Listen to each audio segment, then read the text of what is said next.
ये चैप्टर हम लोग 12 छोटे छोटे हेडिंग्स में पढ़ेंगे, 12 हेडिंग्स में। स्टार्ट करते हैं। सबसे पहले पढ़ते हैं कुछ बेसिक टर्म्स एंड डेफिनेशंस, ठीक है।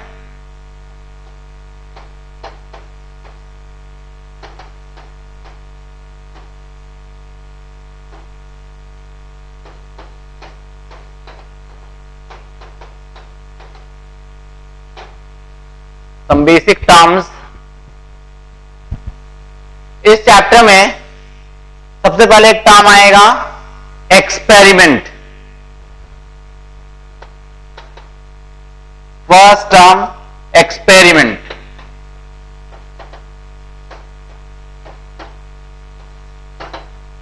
ठीक है। एक एक्सपेरिमेंट होता है जो हम लैब में करते हैं, कि उसकी खासियत क्या है उस लैब एक्सपेरिमेंट की। अगर इनपुट पैरामीटर सेम रखें तो आज एक्सपेरिमेंट करेंगे तब भी रिजल्ट वही आएगा, जो कल करेंगे तो आएगा, जो परसों करेंगे तो आएगा, ऑलमोस्ट सेम रिजल्ट मिलेगा। अगर input parameters for example temperature, pressure, humidity, जो कुछ अगर हमने मेंटेन करके रखा है लैब में तो सेम रिजल्ट आएगा, ठीक है। लेकिन कुछ और भी एक्सपेरिमेंट हैं। अब ये लैब वाले एक्सपेरिमेंट है वो हमारे इस चैप्टर के हिसाब से किसी काम के नहीं, वो तो हम पूरे फिजिक्स और केमिस्ट्री में पढ़ते रहते हैं। तो इसमें कैसे एक्सपेरिमेंट है? तो कुछ ऐसे भी एक्सपेरिमेंट हैं जो कि इस बात पर डिपेंड नहीं करता कि तुमने कितने करोड़ रुपए खर्च करके तुमने लैब बनाया है। एकदम हमने बिल्कुल अच्छा वाला शानदार वाला लैब बनाया है, ठीक है। जो रिजल्ट आएगा वो डिपेंड ही नहीं करता कि इनपुट पैरामीटर सेम थे या डिफरेंट थे। For example tossing of a coin. Coin को टॉस करना, अभी टॉस किया हेड आया और फिर नेक्स्ट टाइम टॉस किया तो टेल भी आ सकता है। तो ऐसे एक्सपेरिमेंट हमारे काम के हैं, टॉसिंग अ कॉइन। इनको हम प्रोबेबिलिस्टिक एक्सपेरिमेंट बोल सकते हैं, प्रोबेबिलिटी के हिसाब से। तो वहां पर रिजल्ट्स बिल्कुल हम प्रेडिक्ट नहीं कर सकते, हम उसका एस्टिमेशन निकाल सकते हैं, ठीक है। तो ऐसे एक्सपेरिमेंट, कैसे एक्सपेरिमेंट? जैसे मैंने कहा कॉइन को टॉस करना एक्सपेरिमेंट है, 2 कॉइन्स को टॉस करना अलग एक्सपेरिमेंट है, 3 कॉइन्स को टॉस करना अलग एक्सपेरिमेंट है। फिर डाई। डाई मतलब पासा या बेटर है लूडो। डाई मींस लूडो, ठीक है। तो एक डाई को थ्रो करना, डाई को यूं किया और फेंक दिया तो उसका जो भी रिजल्ट आए, ये एक्सपेरिमेंट है। 2 डाई को थ्रो करना अलग एक्सपेरिमेंट है, 3 डाई को थ्रो करना अलग एक्सपेरिमेंट है, ठीक है। फिर अच्छा, इसमें हमारे क्वेश्चंस में आंसर के हिसाब से अगर हमने 2 कॉइन को एक साथ टॉस किया तो, या फिर एक ही कॉइन को 2 बार टॉस किया तो, दोनों हमारे लिए सेम है। 2 कॉइन को एक साथ टॉस करो या फिर एक ही कॉइन को एक के बाद एक 2 बार टॉस करो, सेम रिजल्ट आएगा। 3 कॉइन्स को एक साथ थ्रो करो, एक साथ टॉस करो, या फिर एक ही कॉइन को 3 बार टॉस करो। 2 डाई को एक बार फेंको एक साथ, या फिर एक ही डाई को 2 बार फेंको, सेम रिजल्ट मिलेगा। और कैसे एक्सपेरिमेंट होते हैं? कार्ड का जो पैक है 52 कार्ड्स का, प्लेइंग कार्ड्स, उसमें से एक कार्ड निकालना एक्सपेरिमेंट है। 2 कार्ड निकालना अलग एक्सपेरिमेंट है। 2 कार्ड निकाला तो अगर दोनों कार्ड एक साथ निकाले अलग एक्सपेरिमेंट। दोनों कार्ड 1 बाय 1 निकाले अलग एक्सपेरिमेंट। अब ये 1 बाय 1 में हमने निकाला है तो क्या हमने सेकेंड कार्ड निकालने से पहले फर्स्ट को रिप्लेस कर दिया था क्या? अगर रिप्लेस कर दिया था तो अलग एक्सपेरिमेंट, या फिर एक बार कार्ड निकाला किनारे रखा, दूसरा कार्ड निकाला अलग रखा, ये अलग एक्सपेरिमेंट है। तो हम 2 कार्ड निकाल सकते हैं, एक बार निकाल सकते हैं card with replacement. With replacement मतलब एक कार्ड निकाल के वापस रखा फिर दूसरा कार्ड निकाल रहे हैं, या फिर हम विदाउट रिप्लेसमेंट एक कार्ड निकाल के अलग रखा, दूसरा कार्ड निकाल के अलग रखा, ये एक्सपेरिमेंट है। कैसा एक्सपेरिमेंट होता है? बॉक्स है, उसमें रेड, ब्लैक, व्हाइट कलर्स के बॉल्स है अलग, उसमें से एक बॉल बाहर निकालना एक्सपेरिमेंट है। 2 बॉल्स बाहर निकालना एक्सपेरिमेंट है। तो इस तरह के एक्सपेरिमेंट हम इस चैप्टर में पढ़ने वाले हैं। ये जो भी मैंने अभी तक कहा, कॉइन को टॉस करना, डाई को थ्रो करना, कार्ड्स के पैक में से कार्ड निकालना और बॉक्स में से बॉल्स निकालना, ये सभी एक्सपेरिमेंट कहलाते हैं। ठीक है, ओके। नेक्स्ट है सैंपल स्पेस। सैंपल स्पेस जिसको हम एस से रिप्रेजेंट कर सकते हैं, एस से ही रिप्रेजेंट करें, कैपिटल एस, सैंपल स्पेस। क्या होता है सैंपल स्पेस? जब हम कोई एक्सपेरिमेंट करते हैं तो कोई रिजल्ट तो आएगा ही, इसीलिए एक्सपेरिमेंट कर रहे हैं, है ना। कोई चैरिटी नहीं है कि अपन कहते एक्सपेरिमेंट कर रहे हैं बस कुछ भी आया रिजल्ट आए या ना आए, ठीक है ना। तो एक्सपेरिमेंट है तो कुछ रिजल्ट आना चाहिए। तो जो भी रिजल्ट आते हैं उन सभी रिजल्ट्स को अगर हम एक सेट बना करके लिखें तो वो सेट सैंपल स्पेस कहलाता है। इस सैंपल स्पेस है the set of all possible outcomes, the set of all possible outcomes.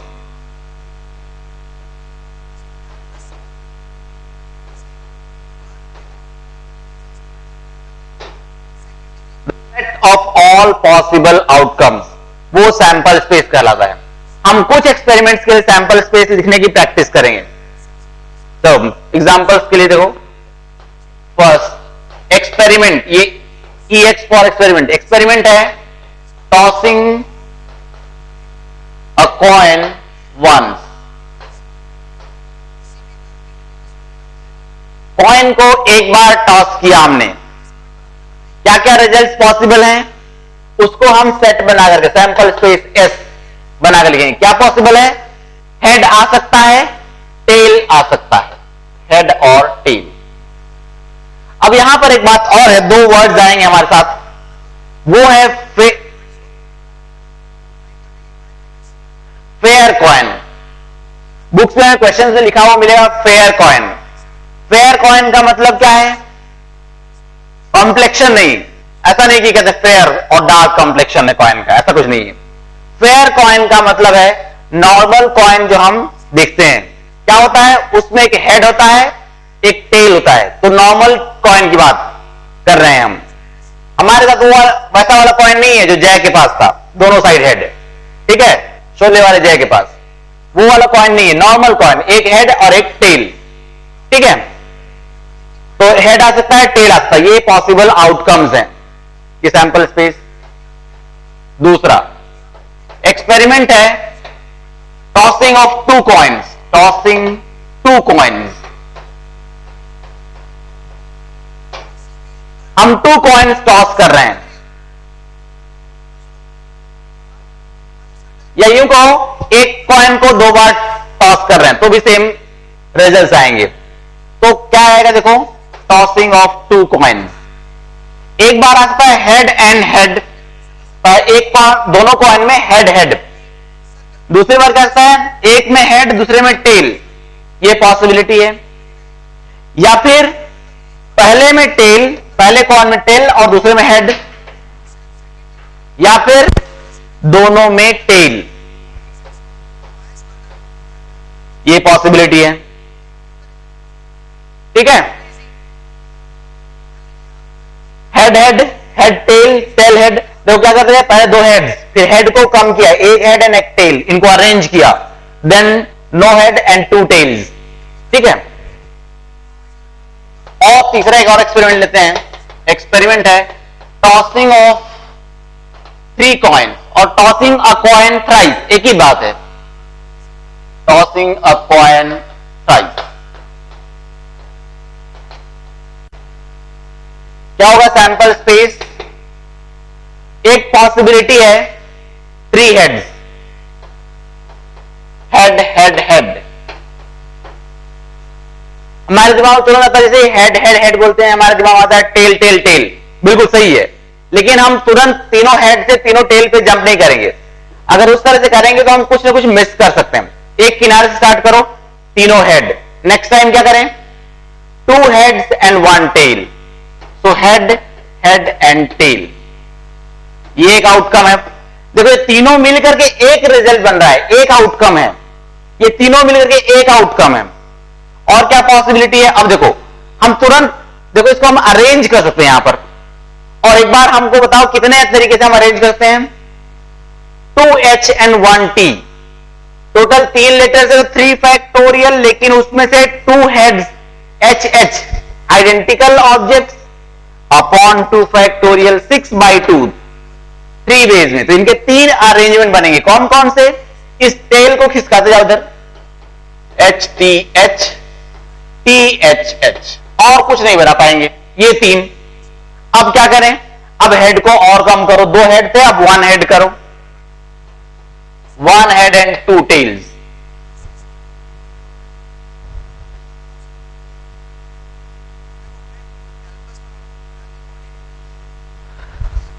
One head and 2 tails, इसको भी अरेंज करेंगे, 3 अरेंजमेंट बनेंगे। क्या करें? हेड को उस तरफ खिसकाते जाओ, THT TTH, 3 बन गए।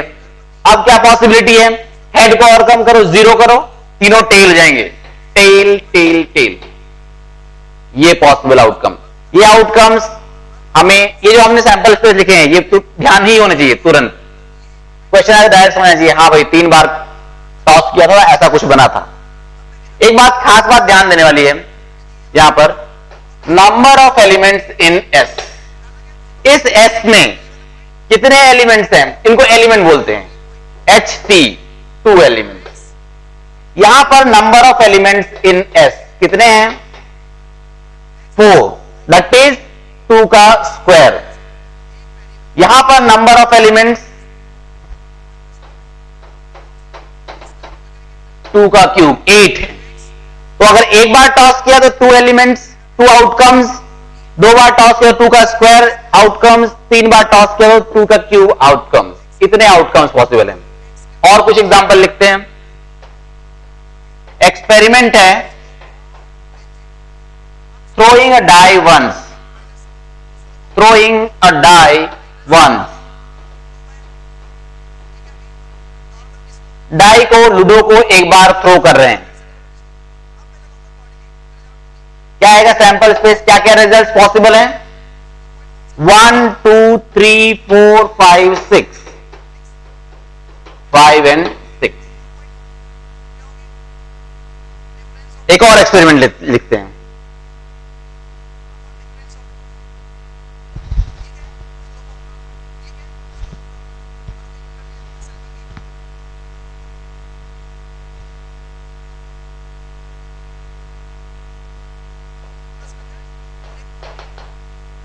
एक्सपेरिमेंट है, throwing 2 dice, throwing 2 dice, 2 dice throw करें। डाई का प्लूरल इधर है, डाइस, इस तरह से। सैंपल स्पेस क्या बनेगा देखो, और जैसा मैं लिख रहा हूं वैसा ही लिखूं। कैसे? देखो 1 1 एक पॉसिबिलिटी, 1 2, सेकेंड में 2, 1 को 1 ही रहने दो, फर्स्ट में 1, सेकेंड में 2, 1 3 1 4 1 5 एंड 1 6। फिर 2 1 वहां मत लिखो, यही लिखो। देखो कैसा सकता था, इसको 2 जाए 2 1 2 2, 6 से ज्यादा तो नहीं हो सकता ना, 7 तो नहीं आएगा कभी। 2 2 2 3 2 4 2 5 2 6। सिमिलरली यहां पर 3 1 से स्टार्ट होकर के 3 6 तक, 4 1 से स्टार्ट होगा तो 4 6 तक, और 5 1 से स्टार्ट होगा तो 5 6 तक, 6 1 से स्टार्ट होकर के 6 6 तक। इतने आउटकम्स पॉसिबल हैं। कितने आउटकम्स पॉसिबल है देखो, 6 तो एक लाइन में है, और ऐसे कितने लाइन्स हैं? 6, 36 आउटकम्स पॉसिबल है। Number of outcomes is equal to 36, that is 6 का स्क्वायर। यहां पर नंबर ऑफ एलिमेंट्स कितने थे? 6 का स्क्वायर। अगर हम 3 बार थ्रो कर रहे हैं डाइस को तो 6 क्यूब 216, 216। अगर 4 बार थ्रो कर रहे हैं हम तो 6 पर 4 1296। उतने आउटकम्स पॉसिबल है, तो हम नहीं लिख पाएंगे। ठीक, अब नेक्स्ट वर्ड आता है इवेंट।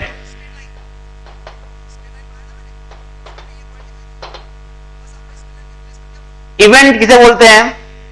देखो एक्सपेरिमेंट सपोज करोगी, एक्सपेरिमेंट है डाई को थ्रो करना वंस। अब मैं कुछ बात कहता हूं, मैं कहता हूं getting an even number, even number का मिलना। तो कौन कौन से पॉसिबल आउटकम है जो कि इवन नंबर्स में आते हैं?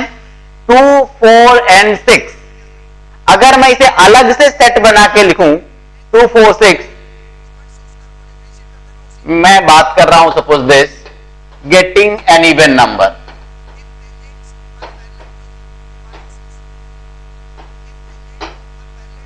When a die is thrown, ठीक है, एक्सपेरिमेंट की बात हो रही थी, a die is thrown।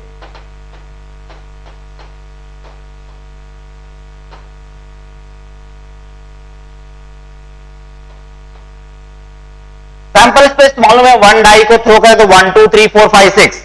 अगर इस ए के सभी रिजल्ट्स को मैं लिखता हूं तो क्या आएगा? 2, 4 एंड 6। चलो सैंपल स्पेस भी बार लिख लो। क्या था सैंपल स्पेस इस एक्सपेरिमेंट के लिए? 1, 2, 3, 4, 5, 6।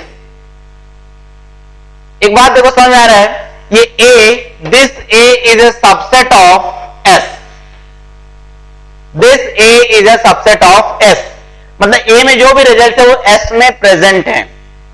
तो इस तरह से कोई बात कही जाए getting an even number, getting an odd number, तो ये जो है ये सब और ऐसा जो रिजल्ट है वो इसका सबसेट हो सैंपल स्पेस का, तो इसको हम इवेंट बोलते हैं। This is called event. Getting an even number, getting an odd number, getting a multiple of 3, getting a number less than 5, इस तरह की बातें हम कर सकते हैं। ये सभी इवेंट्स कहलाएंगे। ठीक है, तो लिखो, सिंपली लिखो subset of sample space. This is a subset of sample space.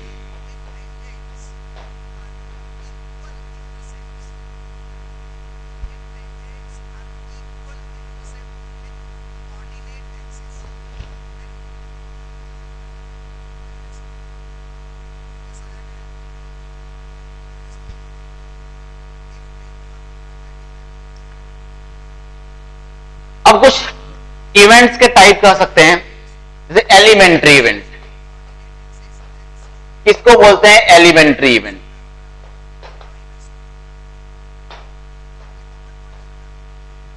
किसी भी एक्सपेरिमेंट के सैंपल स्पेस में जो एलिमेंट्स होते हैं, फॉर एग्जांपल सैंपल स्पेस है, इसके एलिमेंट्स 1, 2, 3, 4, 5, 6 हैं। हर एक एलिमेंट को हम एलिमेंट्री इवेंट कहते हैं। देखो, each outcome of the sample space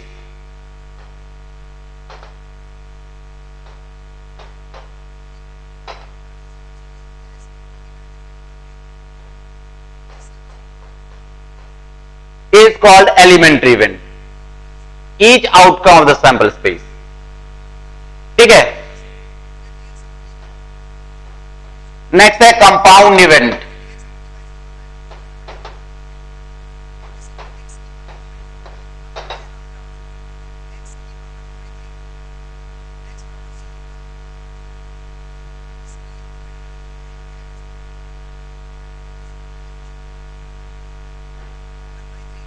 compound event उसे बोलते हैं जिसमें, देखो ये जो एलिमेंट्री इवेंट है, ये हर एक एलिमेंट्री इवेंट एक एलिमेंट्री इवेंट है। 1 का आना एक एलिमेंट्री इवेंट है, 2 एक एलिमेंट्री इवेंट, डाई को थ्रो किया 3 का आना एक एलिमेंट्री इवेंट है। ये सब एलिमेंट्री इवेंट है। कंपाउंड इवेंट में क्या होगा? उसमें एक इवेंट नहीं होगा, बल्कि वैसा होता है 1, 2 and 3, a combination of group of more than 1 elements. Compound event में a group of more than 1 elements होगा। यूं कहो यूनियन ऑफ कुछ एलिमेंट्री इवेंट्स का यूनियन होगा। ठीक है, इसको subset of sample space,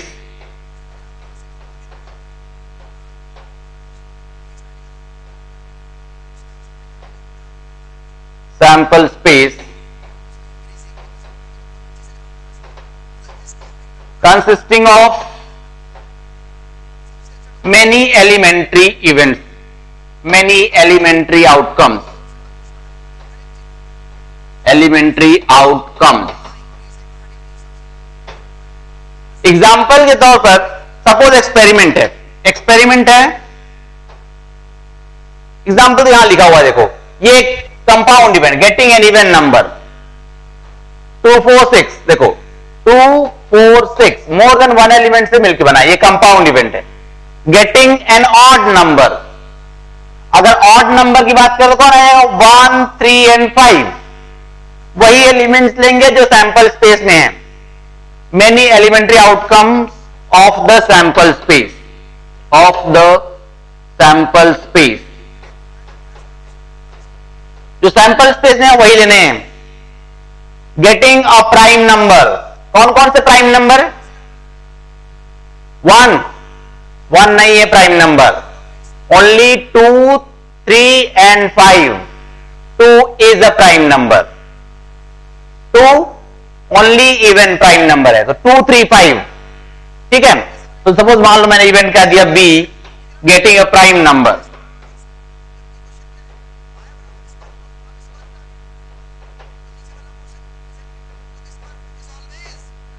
so B is 2 3 and 5,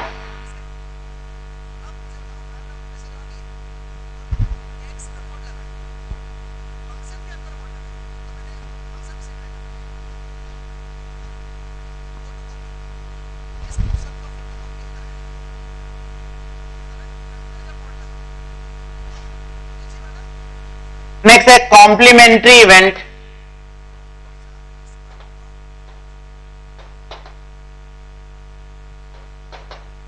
complementary event of an event A, of an event A, कोई गिवन इवेंट है ए, उसका कॉम्प्लीमेंट्री इवेंट, इसे हम डिनोट करते हैं ए बार, इसको हम पढ़ेंगे ए बार, या कभी हम पढ़ सकते हैं ए नॉट, नॉट ए, कभी हम ए डैश भी लिख सकते हैं, और कभी ए सी, सी फॉर कॉम्प्लीमेंट्री, ठीक है। इस तरह से रिप्रेजेंट किया जाता है इसको, ए बार या ए नॉट। तो फॉर एग्जांपल अगर मैं ए नॉट बोल रहा हूं तो यहां वर्ड से क्लियर है, A complementary of event A means not A, जो ए में नहीं है वो complementary of event A bar में है, ठीक है। तो ये complementary event of event A consist of all those elements, consists of all those elements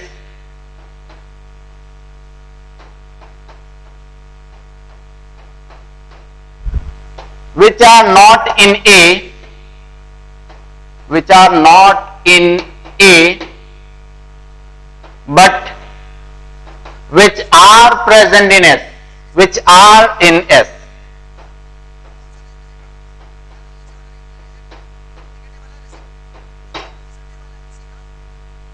जो ए में नहीं है, not in A but S में होना जरूरी है।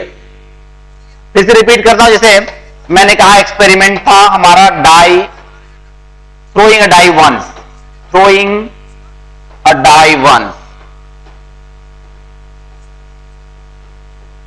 और मैंने मान लो इवेंट ए डिफाइन किया है, getting an even number, even number. देखो सैंपल स्पेस तो मालूम है क्या है, 1 2 3 4 एंड 5 एंड 6। इवेंट ए क्या होगा, इवन नंबर 2 4 एंड 6। तो ए बार क्या है फिर, ए बार और ए नॉट, 1 3 एंड 5 जो कि इवन नंबर नहीं है, ए बार, तो वो एलिमेंट जो कि ए में नहीं है 2 4 and 6 but which are definitely there in S 1 3 and 5। देखो मैंने 7 नहीं लिखा क्योंकि 7 तो एस भी नहीं है ना, एस में भी नहीं है, 9 10 11 नहीं लिखा क्योंकि वो तो एस में भी नहीं है। तो वही लिखना है जो कि ए में नहीं है लेकिन एस में है, ठीक है। नेक्स्ट हेड, नेक्स्ट टर्म है elements favourable to an event A, favourable to an event A. Elements favourable to an event A. कुछ नहीं, जो ए में ए का सेट लिखते हैं, जो एलिमेंट आते हैं ए में, वो एलिमेंट्स ए के फेवरेबल कहे जाते हैं। जब 2, 4 एंड 6 आया है यहां पर, तो 2, 4 और 6 इवेंट ए के फेवरेबल एलिमेंट्स हैं। इतना ही है। इवेंट ए में जो एलिमेंट्स हैं, they are called elements favourable to event A. ठीक है। Then occurrence of event A, occurrence of event A। कब कहते हैं कि इवेंट ए हुआ है? देखो इवेंट ए, फॉर एग्जांपल मैं यही आ रहा हूं, देखो इसमें 2, 4 एंड 6 है, तो इवेंट ए के होने के लिए 2, 4 और 6 तीनों का आना जरूरी है। तीनों आ भी नहीं सकते, कोई भी एक आ गया, 2, 4 और 6 में से कोई भी आ गया तो हम कहते हैं कि हाँ इवेंट ए हुआ है, इवेंट ए हुआ है, ऐसा कहेंगे। अगर 2, 4 और 6 में से कोई भी आया, हम एक्सपेरिमेंट क्या है, थ्रोइंग अ डाई वंस, एक बार थ्रो करना है, तो एक बार थ्रो करेंगे तो 3 रिजल्ट कैसे आएंगे, 2, 4 और 6 एक ही आएगा। तो इसलिए इवेंट ए के अकर होने के लिए होने के लिए तीनों आउटकम्स में आने जरूरी नहीं है, एक आना जरूरी है। कोई भी आ गया हम कहेंगे हाँ इवेंट ए हैज हैपेंड। ठीक है। तो ये बेसिक टर्म्स थे जो हमें ठीक से ध्यान रखना चाहिए। ठीक है। नेक्स्ट अब आते हैं प्रोबेबिलिटी, किसे कहते हैं?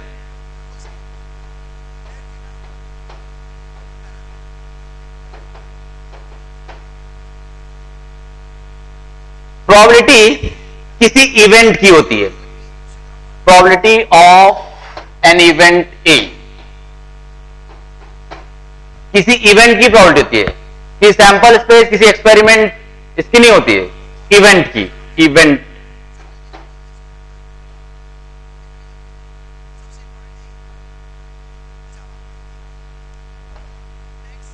किसी इवेंट की प्रोबेबिलिटी होती है। क्या होता है? टेक्स्ट और लिखेंगे इस तरह से, probability of A. Text book definition ये है, number of elements favourable to A, number of elements favourable to event A, favourable to event A upon total number of elements, total number of elements in sample space, in sample space। ठीक है। तो this is number of elements in A upon number of elements in S, ये probability of ए है।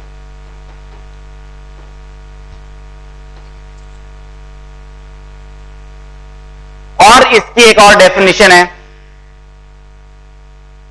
जो हमने अपने तरफ से बना रखी है, वो ये ऐसा है, probability of A is required number of ways, required number of ways और cases whatever upon total number of ways.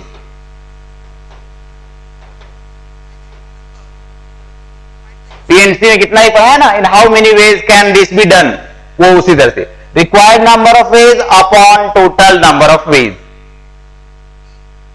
ठीक है। ये प्रोबेबिलिटी, तो ध्यान रहे, number of elements in A upon number of elements in S is the probability of event A, या फिर required upon total, required upon total. बार बार हम जब क्वेश्चन करें तो मैं यही बोलूंगा, रिक्वायर्ड अपॉन टोटल। ठीक है। अब इस पर क्वेश्चंस करने से पहले हम एक दो बातें नोट करेंगे। ठीक है। पहली बात ये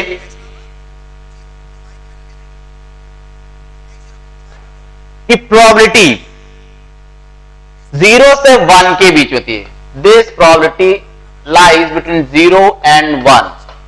equal to 0 equal to 1 possible है और उसके बीच में पॉसिबल है। अगर परसेंटेज की बात करें तो 0% से लेकर के 100% के बीच में।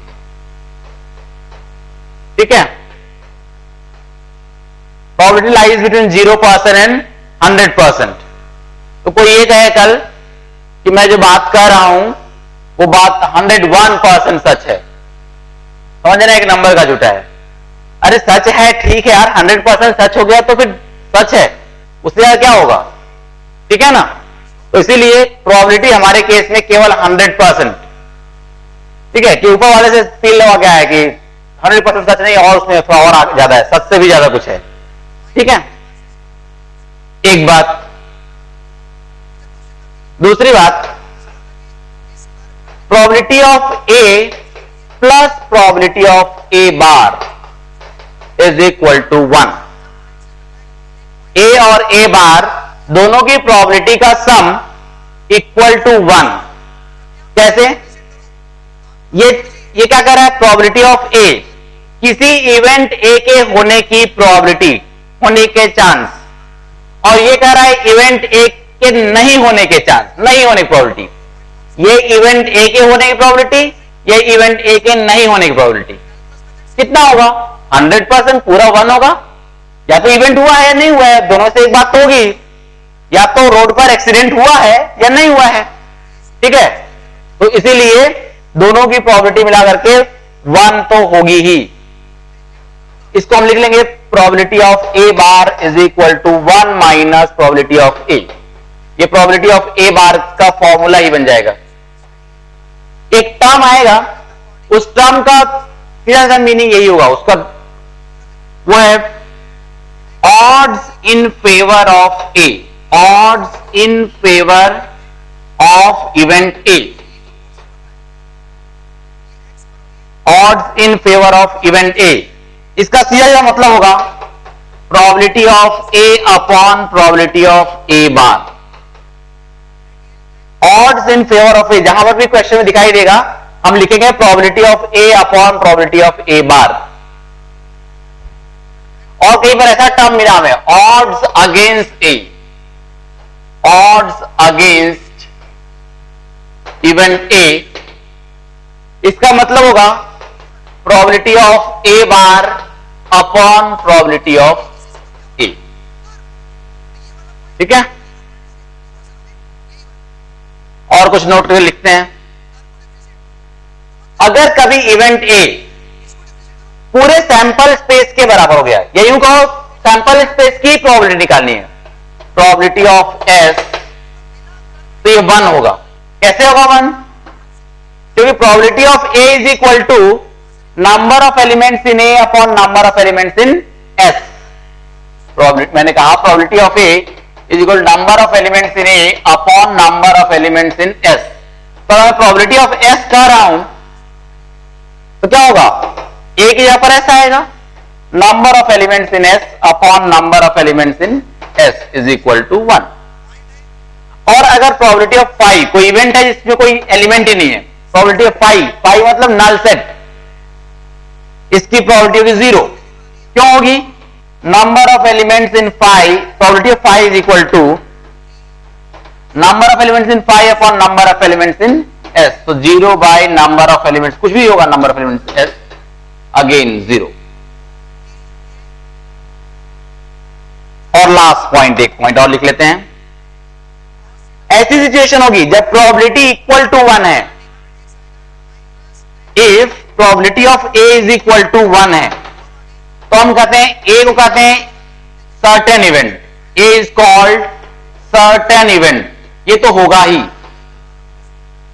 Certain event.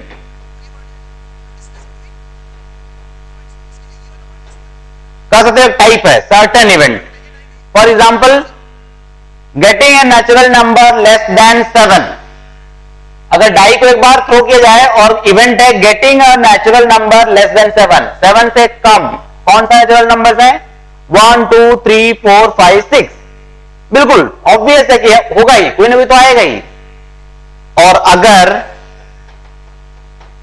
If probability of A is equal to 0, then A is called impossible event. A is called impossible event.